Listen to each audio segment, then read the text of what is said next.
Hello students, सभी को हमारे यूट्यूब चैनल में स्वागत है। और आज हम लोग क्लास 9 के ज्योग्राफी का तीसरा चैप्टर देखने वाले हैं। और यह चैप्टर जो है ये बहुत ही इंटरेस्टिंग चैप्टर है और आप लोग इसे लास्ट तक ज़रूर देखें ताकि ये पूरा समझ में आप लोगों को आ जाएगा। तो चलिए इसे हम लोग शुरू करते हैं। तो आज का जो चैप्टर का नाम है ये आपका अपवाह है। क्या है? अपवाह। अपवाह ये हो गया आपका चैप्टर का नाम। तो इसे हम लोग पूरा आज पढ़ के एकदम डिटेल्स इसका निकालेंगे। तो देखिए, अपवाह शब्द एक क्षेत्र के नदी तंत्र का व्याख्या करता है। ये जो अपवाह क्षेत्र है ये एक नदी तंत्र की क्या करती है? व्याख्या करती है। मतलब एक नदी को ये व्याख्या करती है। ठीक है। भारत के भौतिक मानचित्र को देखिए, और भारत का जो भौतिक मानचित्र है इस मानचित्र को हम लोग को अच्छे से देखना है, तभी ये चीज़ हम लोग को पता चलेगा।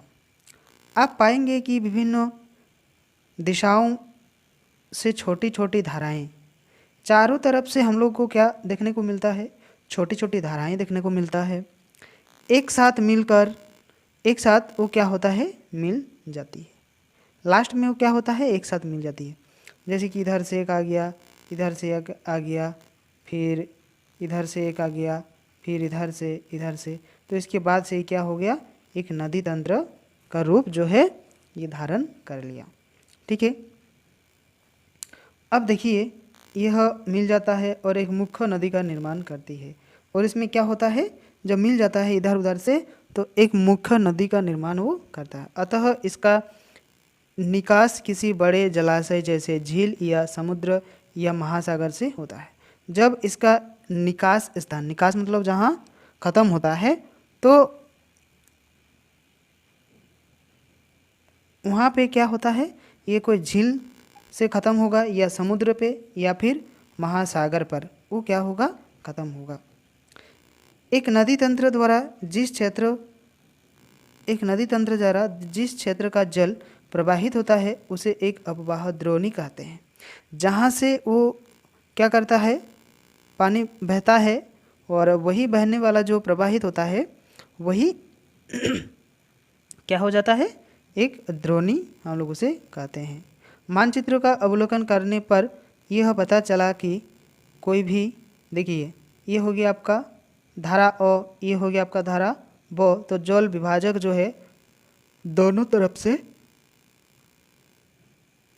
हो रही है। देखिए इधर से छोटा छोटा करके, इधर से छोटा छोटा करके, इस तरह से इसमें क्या होता गया? मिलता गया इस तरह से। ठीक है। इस तरह से इधर से, फिर ये भी आप लोग देखिए एक मुख्य रूप से ये धारा बना हुआ है और इधर से छोटा छोटा करके इधर से इस तरह से इसमें मिलता गया है और यही एक रूप इसमें धारण किया है। ठीक है। दोनों तरफ जल का विभाजन हम लोग इसी प्रकार से करते हैं। ठीक है। अब हम लोग देखेंगे, देखिए इसमें जल विभाजन हम लोग देख लिए। उच्च क्षेत्र जैसे पर्वत या उच्च भूमि दो पड़ोसी अपवाह द्रोणियों को एक दूसरे से अलग करती है। एक जो द्रोणी होती है इसमें एक दूसरे को क्या करती है? अलग करती है। आप लोग को दिखा देते हैं। ये हो गया आपका द्रोणी। ठीक है। इसमें इधर वाला हिस्सा को इधर, इधर वाला हिस्सा को इधर, ये बीच में थोड़ा ऊंचा जैसा जगह हम लोग को प्रतीत हो रहा है, तो यही हो गया आपका द्रोणी। तो यही द्रोणी क्या करता है? अलग करता है।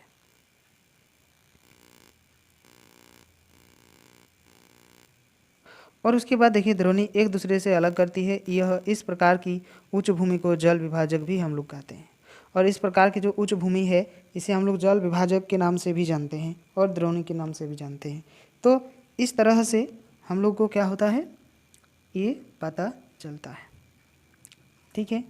अब हम लोग देखेंगे इसका जो लास्ट में ये है, ये वाला हम लोग देखेंगे। भारत में जो अपवाह है इस तंत्र को हम लोग आज देखेंगे। भारत में, ठीक है। भारत में जो है इसे देखेंगे, भारत में अपवाह तंत्र किस प्रकार से होता है, ठीक है। भारत के अपवाह जो तंत्र का नियंत्रण मुख्यतः भौगोलिक आकृतियों के द्वारा होता है। इस आधार पर भारतीय नदियों का 2 वर्गों में विभाजित किया गया है। भारतीय नदियों को कितने भागों में विभाजित किया गया है? 2 भागों में इसे विभाजित किया गया है। हिमालय की नदियाँ तथा प्रायद्वीपीय नदियाँ। एक हो गया आपका हिमालय, इस तरह से ये हो गया आपका हिमालय, ठीक है। ये हो गया आपका हिमालय, ठीक है। और इस जगह से जो बहता है नदी, इस जगह से नदी, तो ये एक हो गया। और एक प्रायद्वीपीय यानी कि द्वीप क्षेत्र से जो बहता है, ये हो गया और एक, ठीक है। अब हम लोग देखेंगे भारत के 2 मुख्य जो भौगोलिक क्षेत्र से उत्पन्न होने के कारण हिमालय तथा प्रायद्वीपीय नदियाँ एक दूसरे से भिन्न होती है। जो प्रायद्वीपीय नदी होती है यह एक दूसरा टाइप का होता है, और जो आपका हिमालय से निकलता है ये दूसरा टाइप का होता है। दोनों क्या है, अलग अलग होते हैं। हिमालय की अधिकतर नदियाँ 12माही नदियाँ होती हैं। जो कि हिमालय पर्वत से जो नदियाँ निकलती है, ये नदियाँ क्या है, 12माही होती है। 12माही का अर्थ होता है कि साल भर वो पानी उसमें रहता है, साल भर वो क्या होता है, नदी पर पानी एकदम पूरा रहता है, ठीक है। और जो प्रायद्वीपीय है ये पानी नहीं रहता है, तो इसमें वर्ष भर पानी रहता है, क्योंकि इन्हें वर्षा की अतिरिक्त ऊंचे पर्वतों से पिघलने हुए हिम द्वारा भी जल प्राप्त होता है। जो ऊंचा ऊंचा पर्वत हमने आप लोगों को दिखाया, तो इस पर्वत से क्या होता है, जो बर्फ है ये पिघल जाता है, और ये पिघलने के बाद वो पानी का रूप ले लेता है, ठीक है। हिमालय की 2 मुख्य नदियाँ सिंधु तथा ब्रह्मपुत्र इस पर्वतीय श्रृंखला का ही भाग से बना है। इस भाग के अनुसार ही ये बना है, और भाग से निकली है या बना है। इन नदियों ने पर्वतों को काटकर गार्ज का निर्माण किया है। इस नदी ने क्या किया है, पर्वत को काटकर गार्ज मतलब नाला जैसा तैयार कर लिया है। हिमालय की नदियाँ अपने उत्पत्ति स्थान से लेकर समुद्र तक के लंबे रास्ते को तय करती है। यह अपने मार्ग ऊपरी भागों से तीव्र अपरदन करती है। क्रिया जो है ये क्या करती है, देखिए दोनों तरफ से, ये आप लोग दिख रहा है, दोनों तरफ से, इधर बहुत ऊंचा है, इधर भी बहुत ऊंचा है, ठीक है। और इधर साइड से होते हुए पानी जो है इस तरह से बह रहा है। ये सफ़ेद जो दिख रहा है आप लोग को, ये पानी है, और ये ऊंचा ऊंचा पहाड़ है, ठीक है। इसको काट के ये जो जलाशय बना है यानी कि बह रहा है, इसमें बहुत ज़्यादा अपरदन भी होता है, क्योंकि बहुत ऊंचा जगह से ये पानी जो है गिर रहा है, इसीलिए ये क्या होता है, अपरदन भी बहुत ज़्यादा इसमें करता है। अब देखिए हम लोग देखेंगे नदी का स्रोत, ये हो गया आपका नदी का स्रोत, ठीक है। ऊपरी भाग, आप लोग को ऊपरी भाग भी दिख रहा है, ये हो गया आपका ऊपरी भाग। ये हो गया अंदर वाला जो है ये नदी का स्रोत हो गया।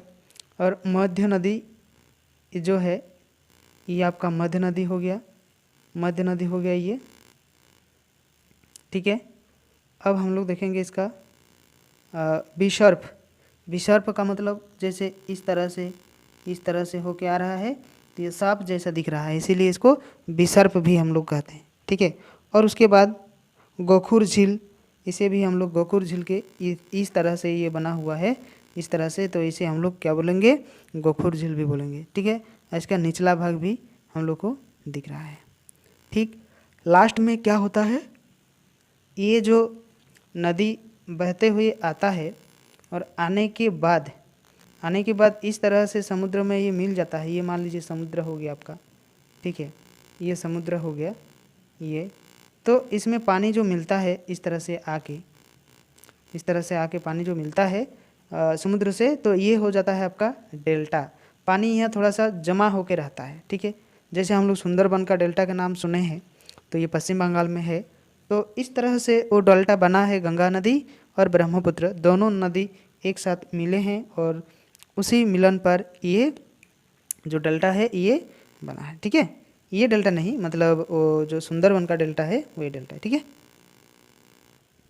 वो क्या करती है देखिए, करती है और है तथा अपने साथ भारी मात्रा में सिल्ट और बालू का संवहन करती है। जब एक जगह से दूसरी जगह पानी बह के जाता है और डेल्टा तैयार करता है तो उसमें और ये भी जो है करती है, सिल्ट तथा बालू, पत्थर बालू जो है ये संवहन करती है, ठीक है, संवहन करती है।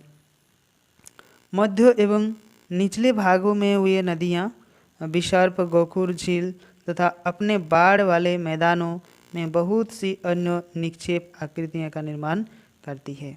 और इस तरह से अगर हम लोग देखेंगे तो बहुत सी बाढ़ वाली क्षेत्र का, विसर्प का, गोखुर का, झील का, ये सब क्या करता है, निर्माण करता है। वो ये पूर्ण विकसित डेल्टा का भी निर्माण करती है। ये पूर्ण विकसित डेल्टा का भी निर्माण करती है, मतलब पूरा बन चुका होता है जो डेल्टा, इसको भी ये क्या करता है, निर्माण करता है। अधिकतर प्रायद्वीपीय नदियाँ मौसमी होती है।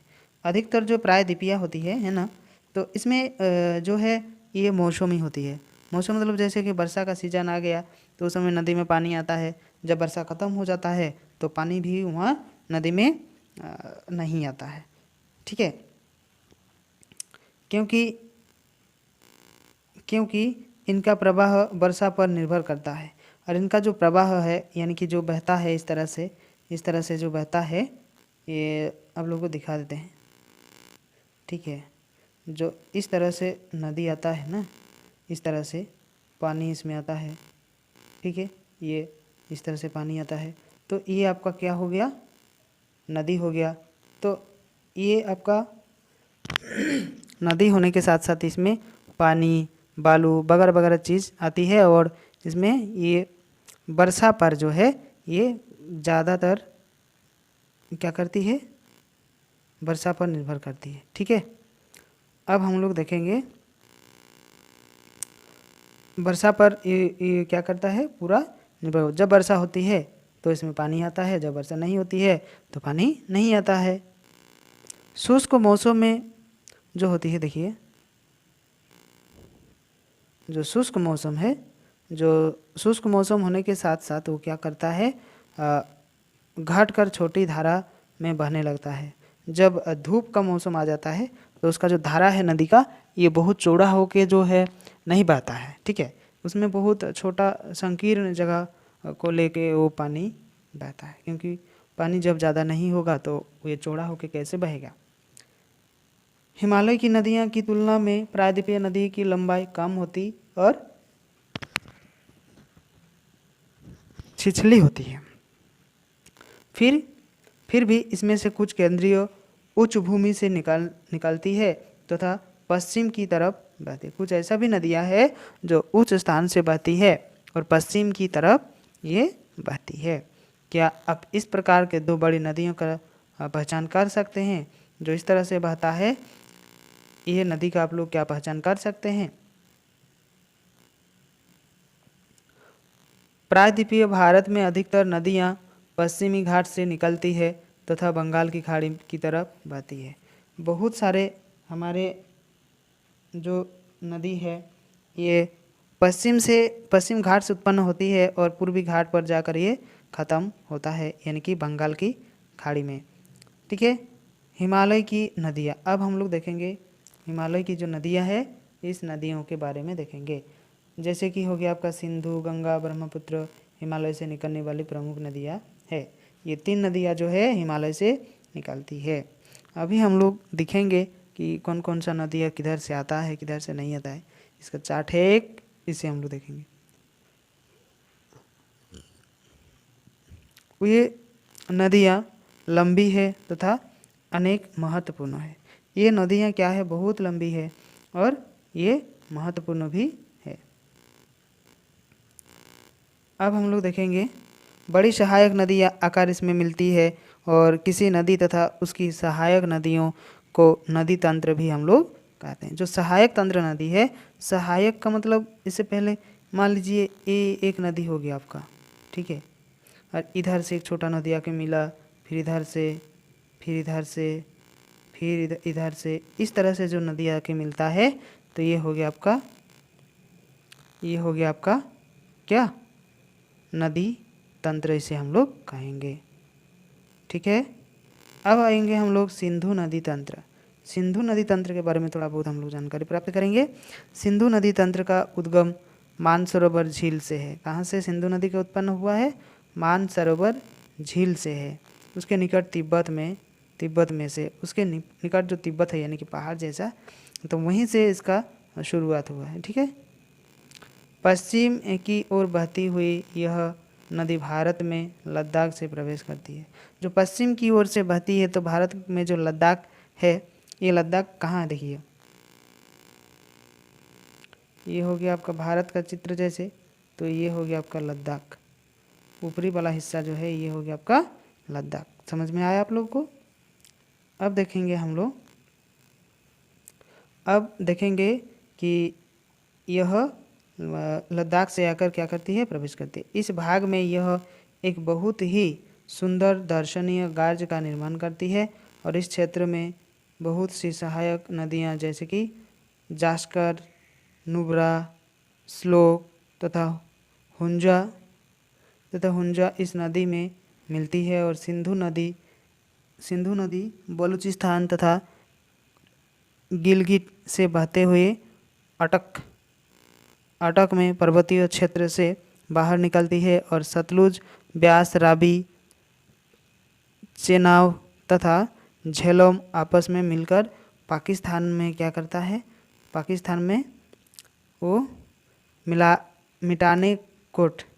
मिठानकोट के पास सिंधु नदी में क्या हो जाता है, ये मिल जाता है। इसके बाद यह नदी दक्षिण की तरफ बहती है तथा अंत में कराची से पूर्व की ओर अरब सागर में मिलती है।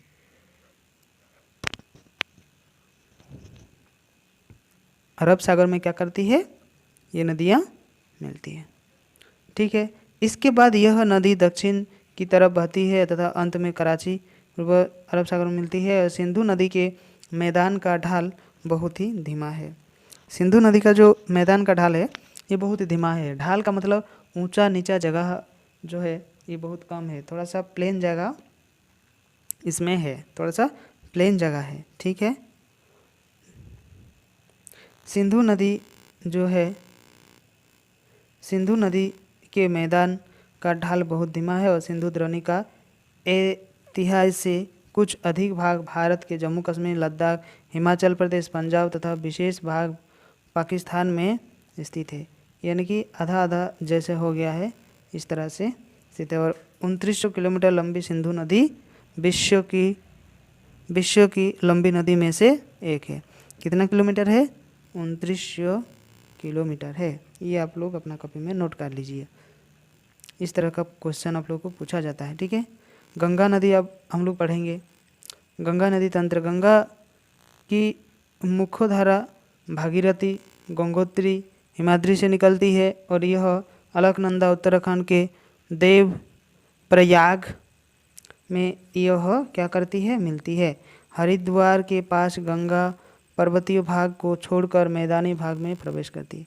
जब हम लोग हरिद्वार में आ जाते हैं तो वहाँ जो है पर्वतीय क्षेत्र जो होती है यानी कि अप एंड डाउन बहुत ज़्यादा होती है, वो वाला को छोड़कर एकदम प्लेन जगह में वो अपना जो है बहने लगते हैं।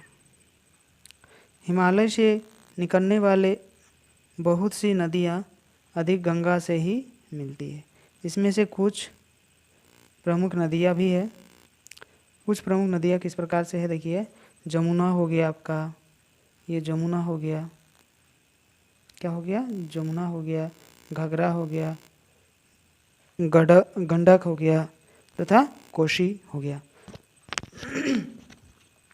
यह गंगा के दाहिने किनारे पर मायत्तर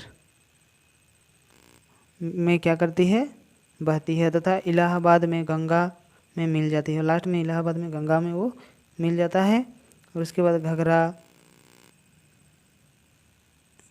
घाघरा हो गया, एंडक हो गया तथा कोशी से नेपाल हिमालय वगैरह जो है इसमें किया हुआ है।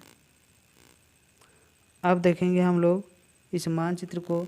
देखिए सिंधु नदी कहाँ से कहाँ तक गया है। सिंधु नदी ये वाला जो नदी है इस तरह से ये गया है और पाकिस्तान में घुसते हुए इधर सागर में पहुंच गया है। फिर इधर से भी इस तरह से ये क्या हो गया, बनता गया। और लास्ट में देखिए गंगा नदी अगर हम लोग देखेंगे तो ये हो गया आपका गंगोत्री, यानी कि गंगा नदी, ये वाला ये हो गया आपका गंगा नदी। इसका जो सहायक नदी है ये भी बहुत है, देख रहे हैं आप लोग चित्र में, ये गंगा नदी का ही सहायक है। ठीक है, तो जो नए स्टूडेंट इस चैनल में जुड़े हैं वो लोग इस चैनल को ज़रूर सब्सक्राइब करें ताकि आने वाले जितने सारे वीडियो अपलोड होगा उसका नोटिफिकेशन आप लोगों को सबसे पहले मिलेगा,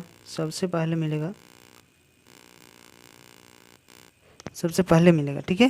तो और एक शेयर और कमेंट्स भी करिए, अगर गलती हुआ है तो कमेंट्स करिए, और उस कमेंट्स के द्वारा हम अपना जो वीडियो बनाते हैं इसमें गलती होगा तो फिर उसको हम लोग पूरा ठीक करने का, जो गलती सुधारने का जो इरादा है ये हम लोग कंप्लीट कर पाएंगे। तो सभी को बहुत बहुत